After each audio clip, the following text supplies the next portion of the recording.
एका गृहमंत्री पदावरून या महाराष्ट्र राज्याचं सरकार अधांतरी लटकून पडलेलं आहे।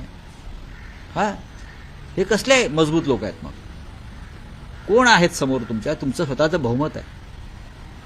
तुमच्याबरोबर अजित पवार आहेत 40 लोक घेऊन।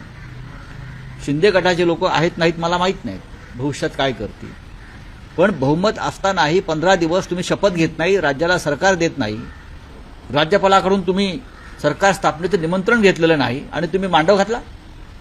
काय प्रकार आहे? राजभवन तुम्ही चालवताय का? एका गृहमंत्री पदावरून या महाराष्ट्र राज्याचं सरकार अधांतरी लटकून पडलेलं आहे। हा, हे कसले मजबूत लोक आहेत? मग कोण आहेत समोर तुमच्या? तुमचं स्वतःचं बहुमत आहे। तुमच्याबरोबर अजित पवार आहेत 40 लोक घेऊन। शिंदे गटाचे लोक आहेत नाहीत मला माहीत नाही भविष्यात काय करतील, पण बहुमत असतानाही 15